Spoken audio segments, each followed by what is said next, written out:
Hello, dear friends.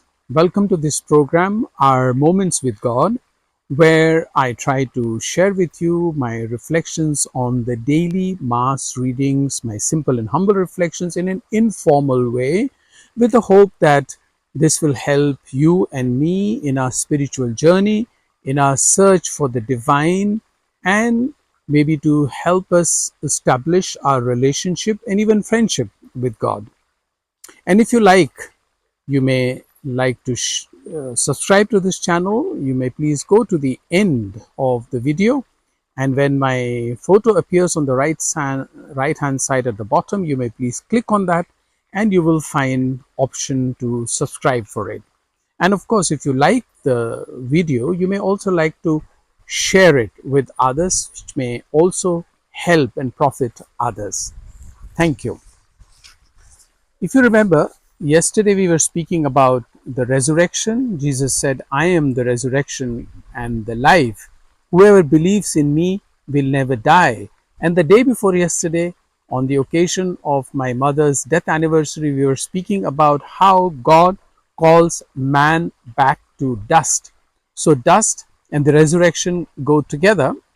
And interestingly, today, St. Paul, in his letter to Timothy, second letter of St. Paul to Timothy, in between, he speaks like this: If we have died with him, we shall also live with him.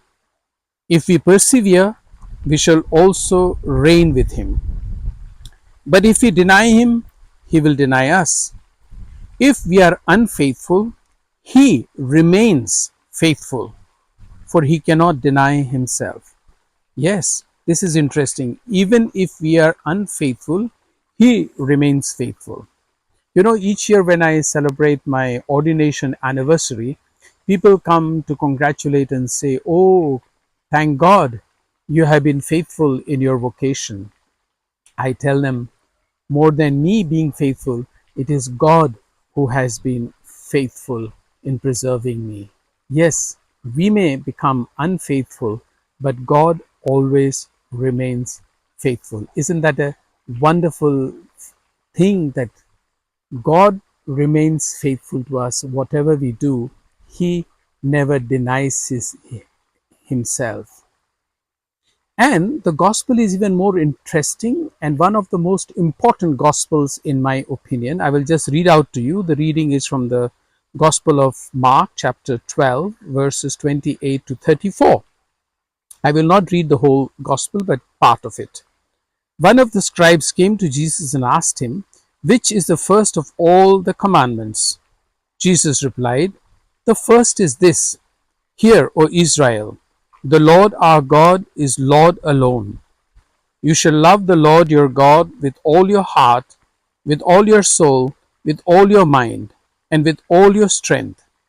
The second is this: You shall love your neighbor as yourself. There is no other commandment greater than these. And of course, the gospel goes further. Before I comment straight away on the gospel, may I just remind all of us, maybe you already know about it, that the Jews pray twice a day, daily, the Shema. And Shema is, of course, a little longer prayer, which also appears in the book of Exodus and Deuteronomy. But their prayer begins with what Jesus mentions today as the first commandment: Hear, O Israel, the Lord our God is Lord alone. You shall love the Lord your God with all your heart, with all your soul, with all your mind, and with all your strength. This is what the Jews pray every day. And remember, Jesus was a Jew. He was born in a Jewish family, he lived in a Jewish tradition, and he followed the Torah as well.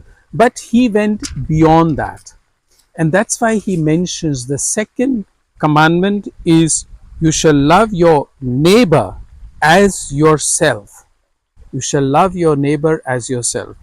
Whenever I speak on this gospel or want to reflect on this gospel, the first thing that comes to my mind and the sentence that I use is that the most used misused and abused word in life is love.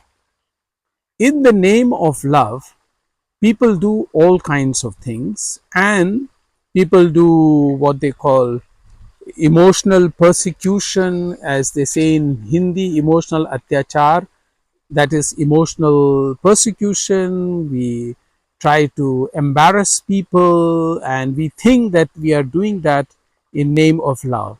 People get infatuated with others and they think that it is love.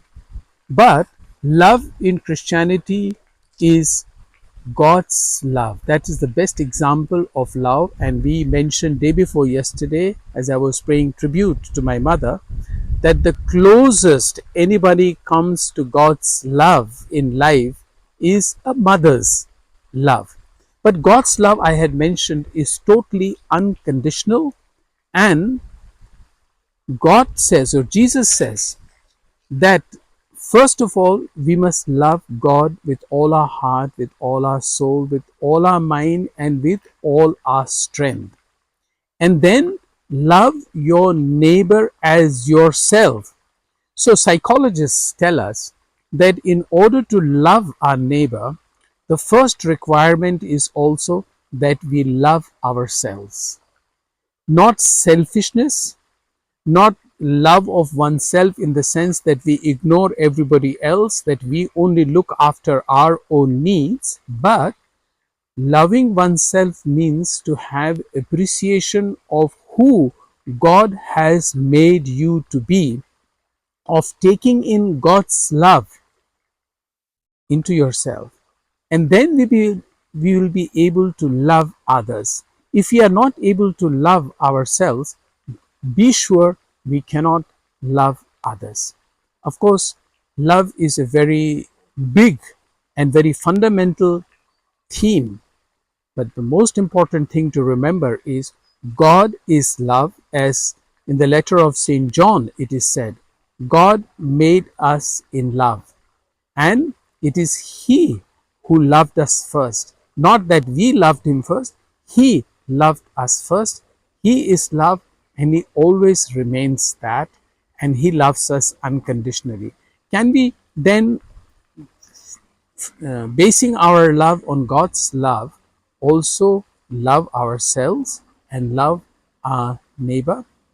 I wish you all the very best. And if you would like to subscribe to this channel, you may do it now.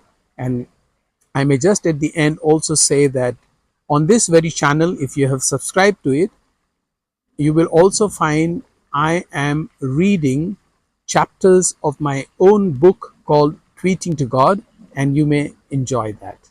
Thank you.